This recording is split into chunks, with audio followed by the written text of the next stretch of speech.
go round anger.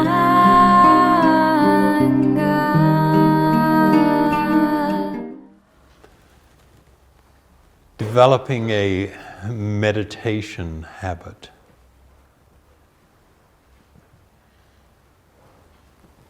There's different ways of looking at meditation.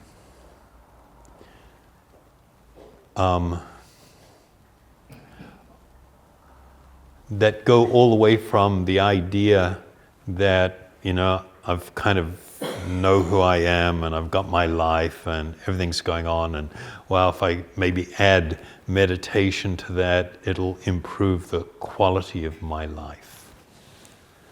So that's kind of one end of the spectrum. And the other end of the spectrum is the realization and the experience that meditation is the possibility of becoming so deeply absorbed in the reality of my spiritual existence, which I'm day to day just not even thinking of, I'm not even aware of, and the opening of a whole transcendental or spiritual world where your life as you knew it now actually undergoes pretty major, not just pretty major, incredible transformation. Your value system, your idea of purpose, the place where you now seek to fulfill the need for happiness, the awakening of the experience of spiritual love. We are talking a completely spiritual life, a completely spiritual experience. So meditation can sort of deliver, anything in between these two points. So for those who weren't here, weren't with us last night, one of the things we talked about was how incredibly unaware we are of who we actually are. We are deeply, deeply convinced that this body that I have on is me. And therefore I am male or I am a female, I am of whatever age the body is, whatever ethnic extraction, all of these things. I'm utterly convinced that this is who I am. I spent quite a lot of times in the Philippines, and I remember one time I was invited to a Catholic girls' school to speak to them about these topics.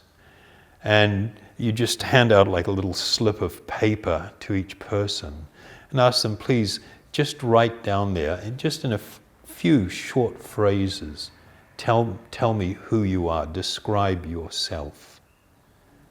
And it's the go-to.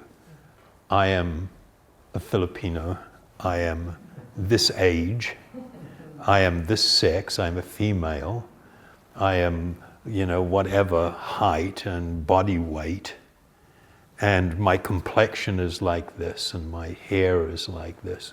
The list just goes on, the description of who you are. So then I told them, well, let's consider a rather unfortunate but real possibility that on the way home tonight, one of the girls is involved in a car accident or steps off the footpath and is hit by a vehicle and killed. And we come the next day to continue the class, and everybody's upset and crying, and I ask, what's wrong, And they tell me, sir, Jennifer, she's dead, she's gone, she's left us. And they bring me to the chapel in the school where they're having a wake. And as is the tradition in the Philippines, it's generally an open coffin, so you can look in. And you take out the piece of paper that Jennifer wrote on the day before. I am a Filipina. Okay, we still got a Filipina there. I am this height and weight and complexion and, whatever. I've got a mole on my right cheek and my hair is shoulder length, Everything on that list is still here, it's still present. And so what if I turned and announced to everybody, relax, nothing's wrong. Jennifer hasn't gone anywhere, she's still here. Don't be sad. People will look at you like you're loopy. You've lost the plot. You're insensitive at best and crazy at worst. But that example sort of points to the reality of how we choose to live. It may not have been a thoughtful process where I decided, I really think I should become totally absorbed in the body I'm currently using and adopt that as my identity. Yeah, that would be really cool. It doesn't happen that way. It's not a conscious decision. It is the result of very deep conditioning that actually began, cannot trace when it began, way before this particular birth. But we become absorbed in that, and that becomes our reality. And if we're told that that is not actually real, meaning that there will come a point when you have to leave that behind. Everyone. I mean, that's where it all goes. It doesn't go anywhere else. You're going to leave this behind. Then what? This is worse than losing your phone. Which spazzes most people out in an extreme way. It's infinitely worse than losing your phone, I promise. And it's like, I think we've got a little bit of a problem here. So when I talk about these two ends of the spectrum, where people are still very much absorbed in that type of consciousness, and they decide they want to add meditation to their life to make it like a little bit better or improve the quality of it. That's fantastic. We totally encourage that. But if that is the only focus, then we are deprived of a much more amazing potential of complete self-realization. So I hope that doesn't intimidate anybody. We probably shouldn't have done that, but just letting you know.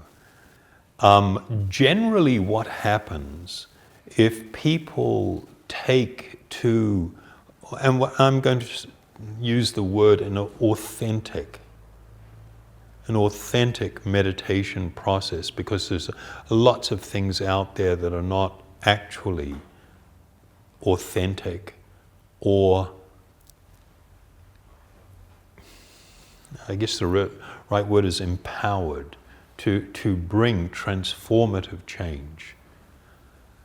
But if a person begins this journey for whatever reason, even if it's to deal with some anxiety or some form of anxiousness or fear, or looking to declutter and be less stressed in life, then this will be highly effective. But a person will then, as they progress, down this path is just, they begin having quite unique and different sort of experiences. The way they look at themselves, the way they look at others, the way they look at the world in which we live. The nature of relationships and everything begins to change in a actually quite wonderful way. And people generally become, more focused and enthusiastic about other potentials other than just dealing with a bit of stress or anxiety or whatever. Many of the things that people associate with meditation, like bringing the mind into focus or clearing all of the thoughts, and they do have a connection with meditation, but they are not actual meditation itself. In some of the different yoga processes that have been taught since time immemorial, they had very specific types of practices that they would do that were considered preliminary or a preparation to engage in actual meditation. But quite commonly in the world today, many people teach some of those things as being meditation, but they're actually not yet true meditation. Meditation means to become immersed or submerged in transcendence. What the hell is he talking about? Huh? And how do you get there? We're getting there, babe. Promise. So it's transcendence. The word transcend literally means to rise above. And what we're speaking of is rise above that thing that we consider to be so real, yet is in reality impermanent, that does come to an end, that does fade.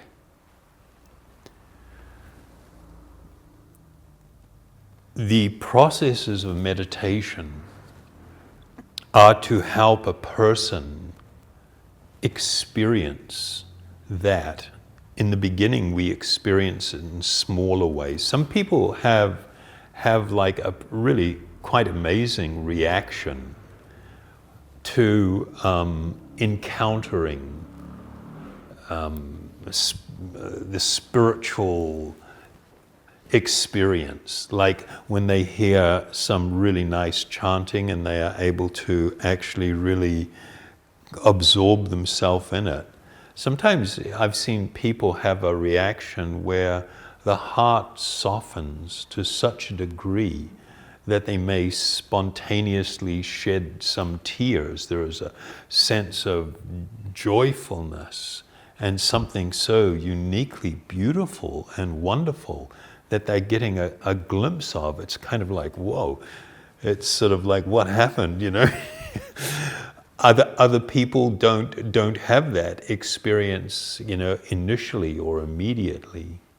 But the process of meditation is actually meant to deliver for us the most wonderful, really beautiful spiritual experience where we, the material world is filled with anxiousness.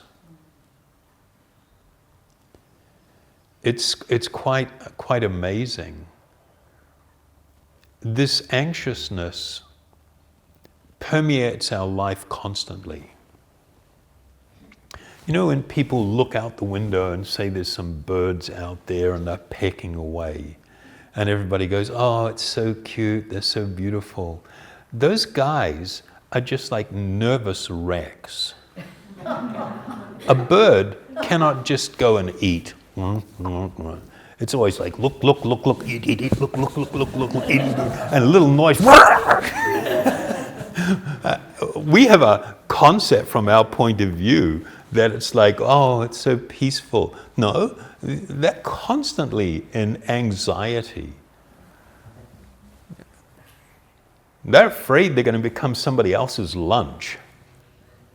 And it permeates their life. You know, when you, in that life. We often don't have such a realistic view of nature and world. We like to idealize things, hoping for some, pretty and peaceful existence. We look at things and we project that desire. But if we look at things quite closely, it's not like that. In our own life, we find that people constantly suffer from anxiety of different sorts. We develop desires to possess things, whether it's something, an article that we think that if we acquire it, it'll contribute to our beauty and attractiveness. Sorry. I think that's just so hilarious. You're going to... we talked about that last night too. It's just so unfortunate when people try to attach ideas of their self-worth and worthiness and lovableness and attractiveness just to this thing that they're dragging around the body, which is actually it's not so spectacular. And we want to decorate it and dress up and hope that it dazzles or it has a lure, and people look at it and go, oh, that's so nice, or she looks wonderful, or he looks so cool. So whether it's, trying to acquire things or objects that we think will somehow make us happier, or relationships, it can be any of these things. Whenever we get it in our mind that we would like to get something, there is with that a corresponding anxiousness that you might not be able to get it. And so while you're pursuing the efforts to acquire things, you're at the same time sort of like anxious, well, what if I don't get it, And that accompanies that whole journey until finally you get it. You land the object or the person or whatever, and you think, okay, this is going to be it. Now that you've got it, there is now a shift in the anxiousness. The shift is the fear of losing it.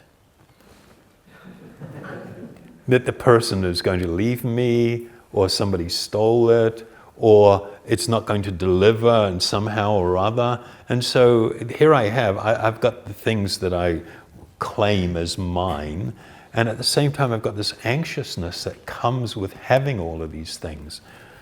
And then finally we lose it. And when we lose it, then we have another kind of anxiousness. It's like, oh, if only that didn't happen, or if only it wasn't like that, and I should have been more careful, or whatever. So it's just like, man, this is crazy land.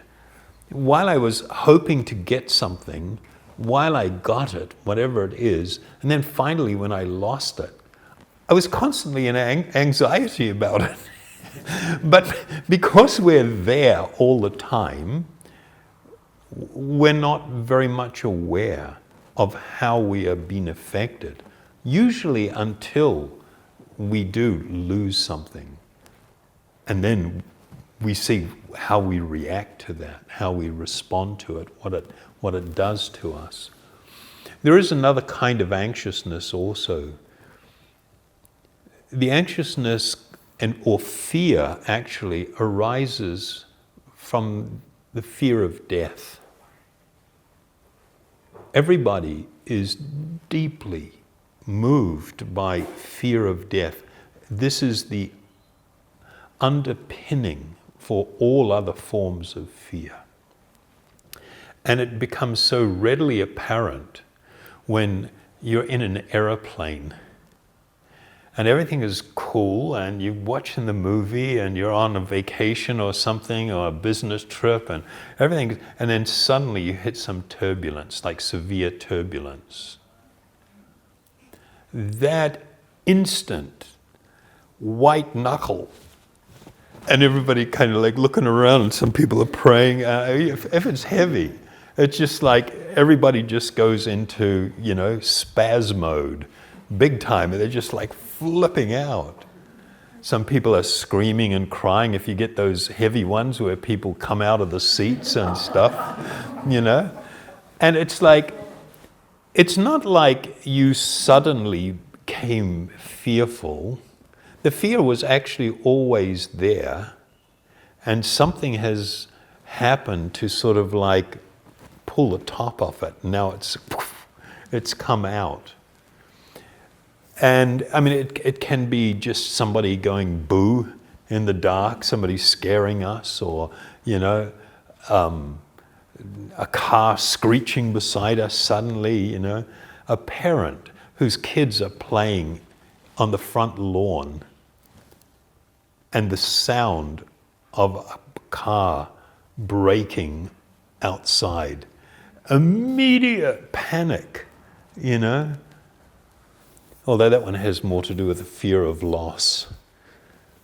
But so we're actually carrying a lot of things around with us that are really part of the way that we are living, the consciousness that comes from the materialistic way of life. The materialistic way of life is founded on the idea that I am material, meaning this body is me, when in reality it is not. It doesn't actually have anything to do with you. You're going to wear it around for a while, and it's going to be gone. You're going to be separated from it. And your attachment to it and everything, you'll feel that pain when you're separated from it. But once you're separated, there's not even a thought about it. It's the most extraordinary thing. So, there are many deep-seated things that we're experiencing, but actually not aware of and not very thoughtful about. And what will happen with the meditation experience is that we'll begin to have this growing awareness of our actual spiritual identity. The fact that we are an eternal spiritual being, temporarily residing in this body.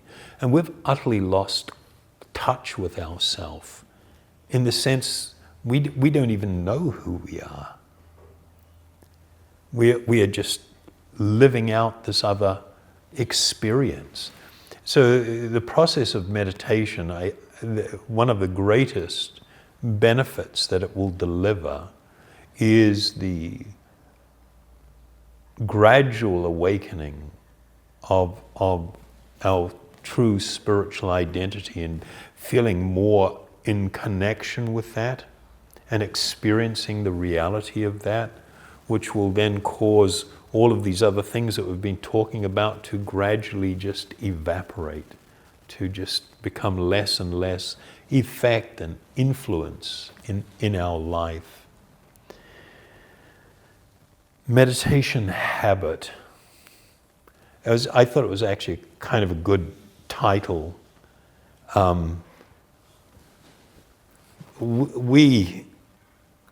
Excuse me.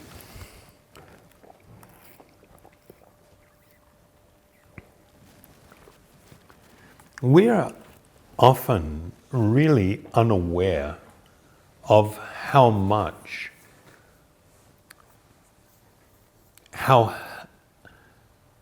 many things that we do, many ideas that we act out and play out, how they are actually habitual.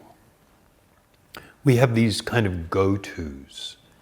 When I feel anxiousness, when I feel alone, when I feel frightened, when I feel, any of these kind of things, we generally, one of the worst habits right now that's so common, if I feel anxious, alone, anything, what do? I pick up my phone.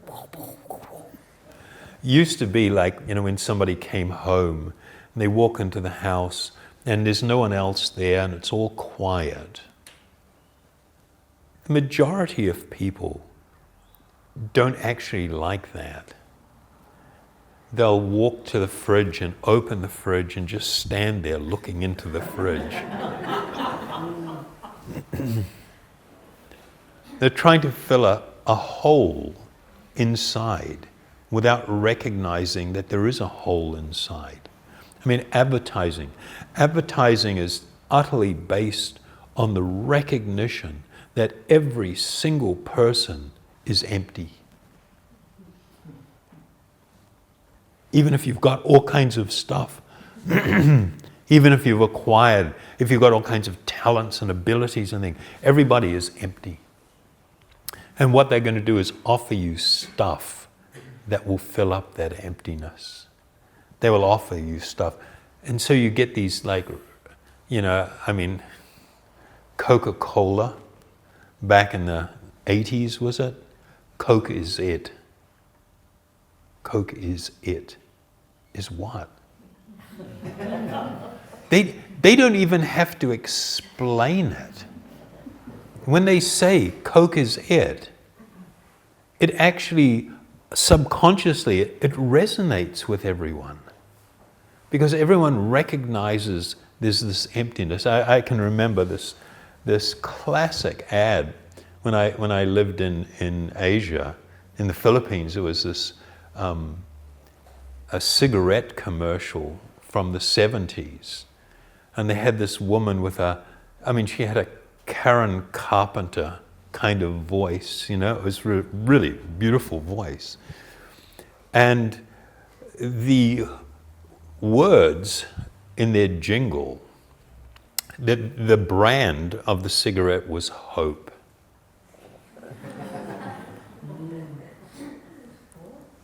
Hope. Yeah. And then their message was, there's a kind of hope, when you light a hope, there's a hope for you and me. At last, I've found what I've been looking for. In hope, the luxury cigarette. That was the jingle. And, now they've become way more sophisticated. You couldn't say that now, people would laugh. But back in the 70s or the 60s, that was cool messaging. You directly spoke to something that actually people were experiencing, looking for something to fill the space. But now people have become more so-called sophisticated, and so the messaging has become way more subtle. But fundamentally, this is a reality. If it wasn't a reality, advertising couldn't function. And we're talking about multi-billion-dollar industry that's actually driving everybody and driving everything. And it's based on that principle. Every single person is empty. And what you need to do is link a product to some unconscious desire, the desire to be filled up, to be complete, to be happy, and present it in a highly manipulative way, so without realizing it, people go, they don't even conclude things, they just spontaneously move towards products in that hope. So, our life our life, unfortunately, is becoming increasingly designed. Meaning other people are designing your life. Other people are designing what you're going to be thinking. Other people are going to shape the desires that will manifest. And of course, offer the things that will fulfill them. This is the psychology, this is the foundation behind it. And the entire population is moved by it. And we engage in activity, and they've found this with social media and all of its variations. I mean, social media is designed to be intensely addictive. They study drug and alcohol addictions. They've studied gambling addictions. They look at the psychological mechanisms that make it so that when a person feels compelled to go back again and again, to revisit again and again. And that psychology is utilized in the design of buttons. I mean, they got a guy in Silicon Valley. You pay $15,000 a day to attend one of his seminars on how to design just buttons. And they get really into the psychology of shape and color and everything, and how you make people feel compelled. They look at, the reward mechanisms when you do something, and then there's an instant response and a dopamine rush and everything, and then it quickly fades away, and then you go down into this feeling of emptiness again, and so you've got to look for something else, and then I mean, from the very start, it was designed, Facebook, Instagram, these things were designed for one reason: to capture as much of your attention as possible. That's what it's designed for. You don't relate to it like that, but that's what it's designed for. And why? Because they want to capture how you are thinking, how you are responding, how you are relating, what makes you feel happy, what makes you feel empty. They study all of these things, and they write the algorithms to respond to you and how you are interacting with a software. And so they take over people's life. And people, I mean, last night, my friend here, Jez from Melbourne, he had put his phone on the table beside where I was talking. And my general habit is to put my phone, beside me on the table or whatever. But I hadn't done it, it was in my pocket.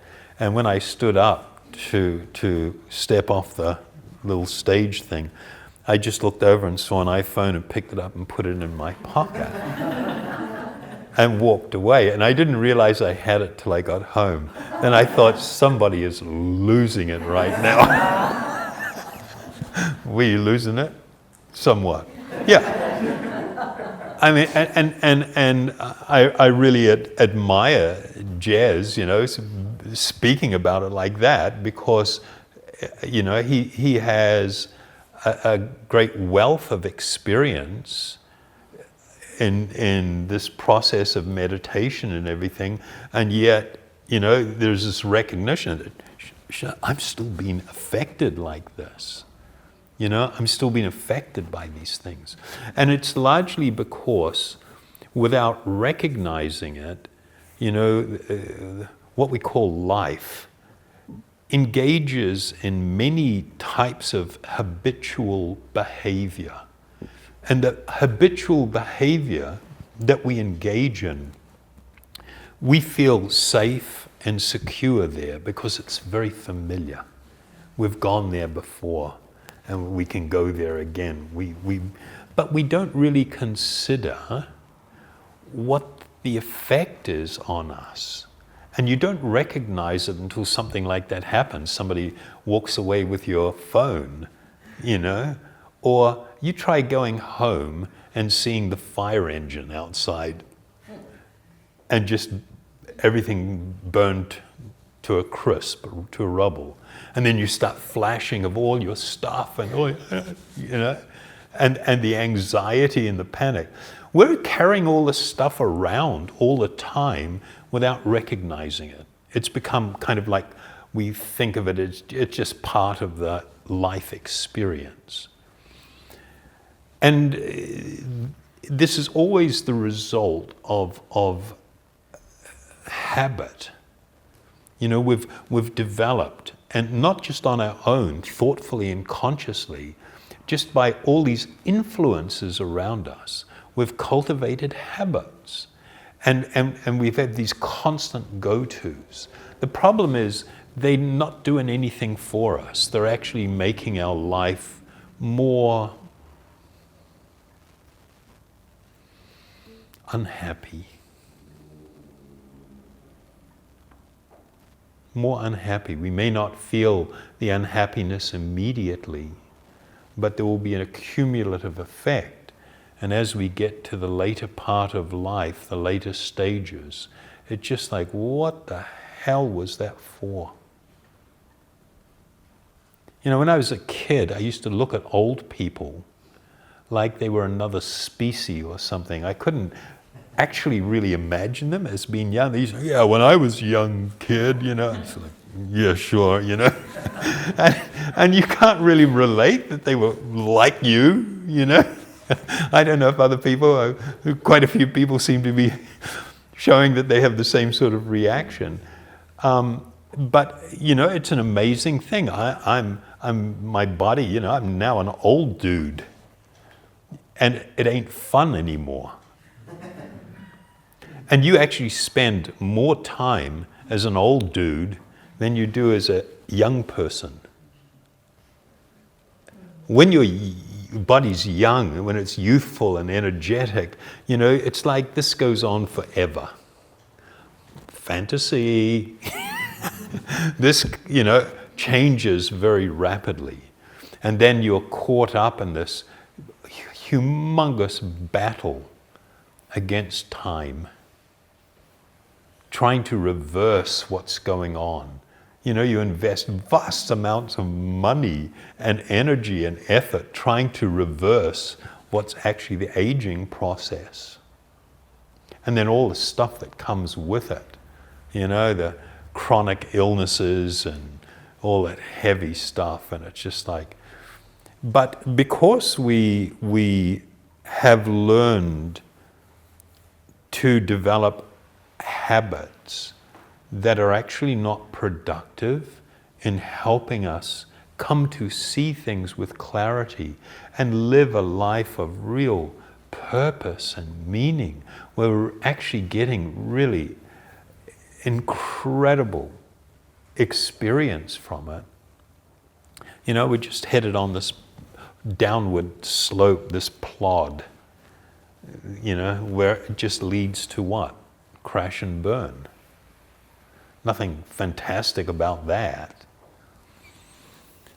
So the need to learn to develop a meditation habit, if we are thoughtful, is actually really, really important.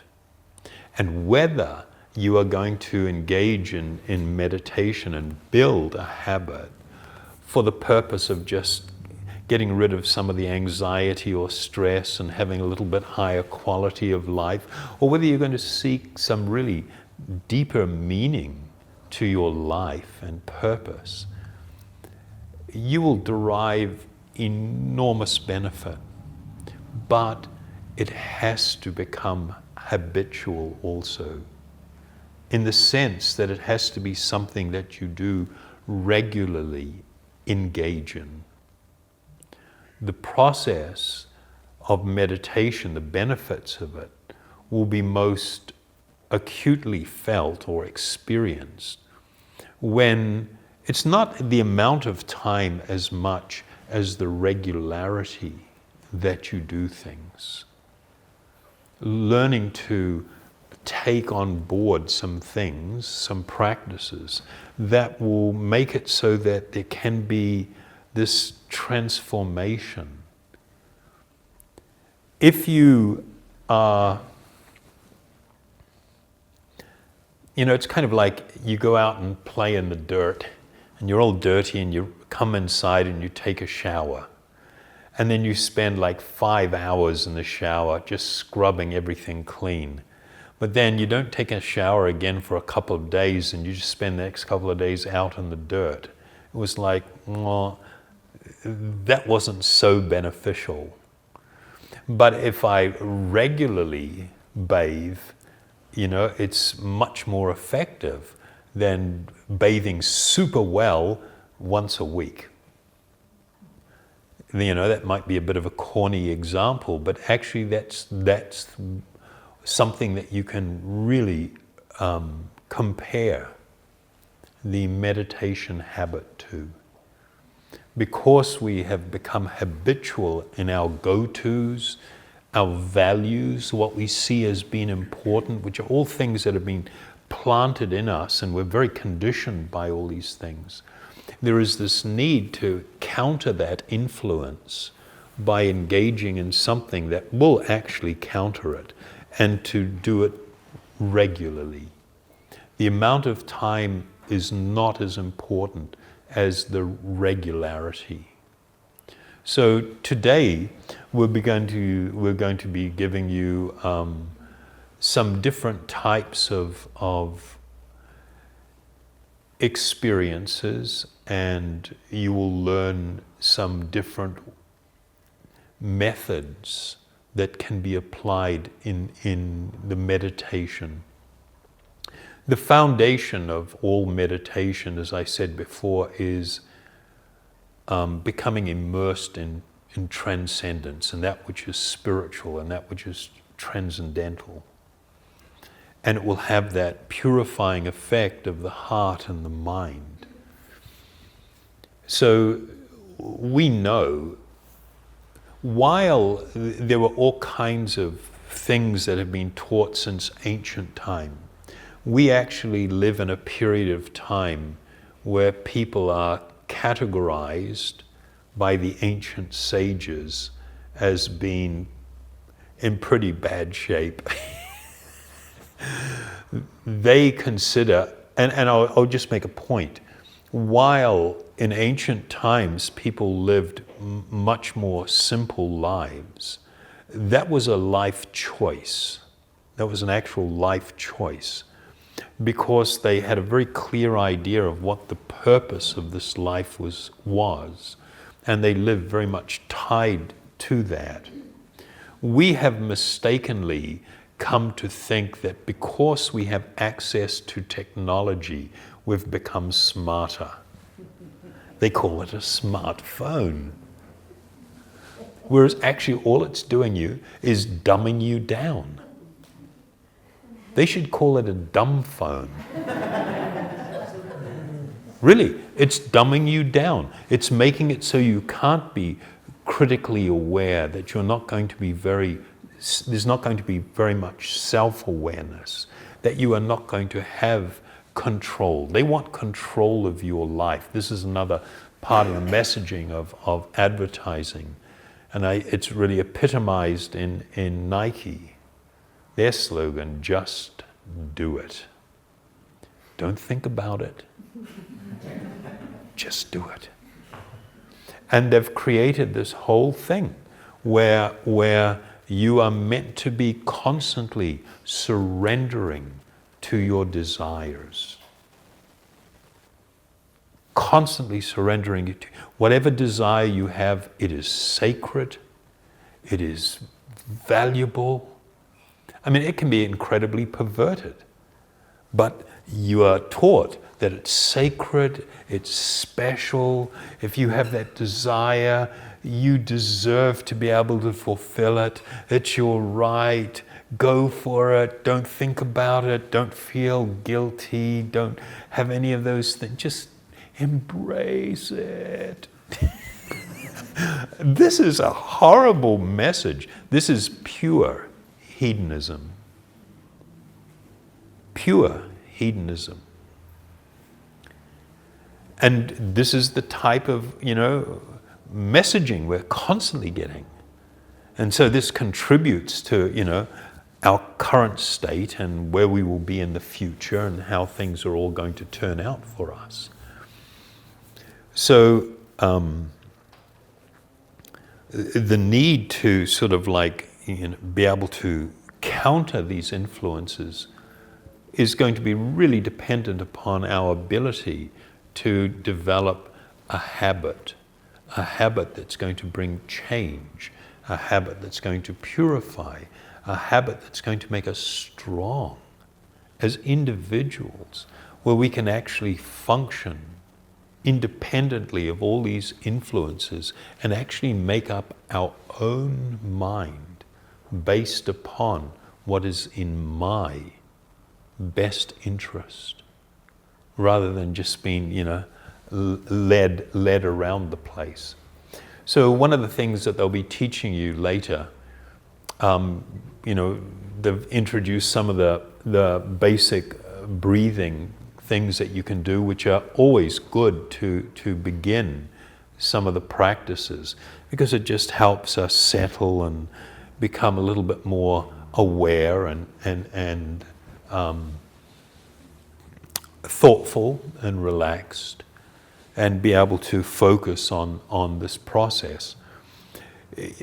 I was mentioning that, in ancient times, they did use different types of meditative techniques that are not practical now.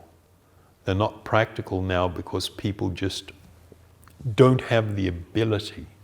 They actually require that you step away from the hustle and bustle of life. You live a solitary life of intense simplicity, and they're very much focused upon, coming to the point of intense control of the mind, where you actually take control of it. This is what the Ashtanga yoga process is about.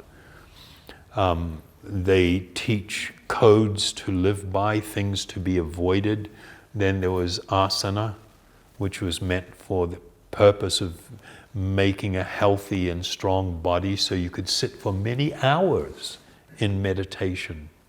And pranayam, which was principally for bringing the mind into a state of peacefulness, where it's just, we're going to be doing a few things during the day, and if you try to actually sit down and focus on one thing, and as soon as you start trying to exercise control of your mind, you'll be confronted with how insane it is. It's like a monkey. It's like a cage of monkeys. It's just like, it's all over the place. It's totally out of control. So in these ancient times, they would really focus on bringing this, it was called dharana, to be able to bring the mind in a very single pointed focus. And this was done prior to meditation. And the other thing that they would do, it was called pratyahara. This pratyahara, and they liken it to just as a tortoise can withdraw its limbs, its head, tail, everything within the shell, that we should learn to withdraw our senses within the body. And instead of them always going out, chasing, looking, exploring, wanting to experience, and us being dragged behind it. I mean, I was talking to one guy last night that in the Vedas, they use the example, or the analogy rather, of somebody in a chariot. And they say the five senses, sense of smell, taste, touch, hearing, etc., are like five horses. And the five horses are meant to have bridles or reins. And then there is meant to be a driver of the chariot that is controlling the reins. And then there is a passenger. And in this analogy, they are saying that the five senses are like the horse. And the mind is meant to be like the reins that can be used to control the senses. And then the one that is holding the reins, or the mind, is what's called the intelligence. In Sanskrit, it's called buddhi. And they're not speaking about intelligence, meaning, oh, you can memorize things or you can figure things out really quickly. They're talking about, that voice in your head. Like when you're getting really angry and you're losing the plot and you've raised your voice, maybe even becoming violent or threatening violence. And then back there's this voice that goes, don't do it. This is not going to help. This is not going to end well. Don't do it. That faculty is a faculty that in the yoga system that they would really strive to cultivate. And they would do that because they wanted to actually take the mind and the senses, which are normally running wild, and we're just following along, to living a far more purposefully directed life and deciding where things are going for me and deciding what am I going to think about, deciding how my mind is going to be used, rather than just having all this flood of information and experience and remembrance of things, and it's just like a wild, swirling, raging river, and I've jumped into it and I'm just, getting washed along. So these were the kind of things that they would do prior to the performance of meditation. In this particular time, the Vedas say that their intelligence has become way weaker. Your ability to remember has become less. They describe this time in which we live as being the age of chaos, quarrel, and confusion. And you notice how people quarrel over the silliest things. I mean, things that are actually not even important. We will have a heated argument over. And then it's just about all these hurt feelings and everything, and we carry this load around, and then the next time something happens we don't like, here we go again, and now we're using all the baggage to back us up. We'll be talking about some of this kind of stuff in the next talk. It's about more to do with mindfulness, learning to become more mindful in your life. So, they said that at this time, people are considered less fortunate than in previous eras.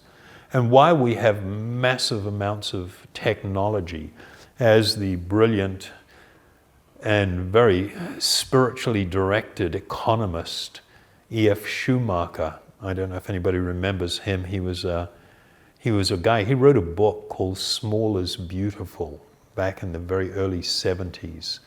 And he had a whole different way of looking after being sent by the British government to Burma, Myanmar, to help them develop the coal industry, and running into how people lived as Buddhists in a closed country, and their value system and what they considered was important. It just blew his mind that here we have people, not being slaves of the economy, but actually utilizing things judiciously to sort of support their own life and what they're doing, how they're living.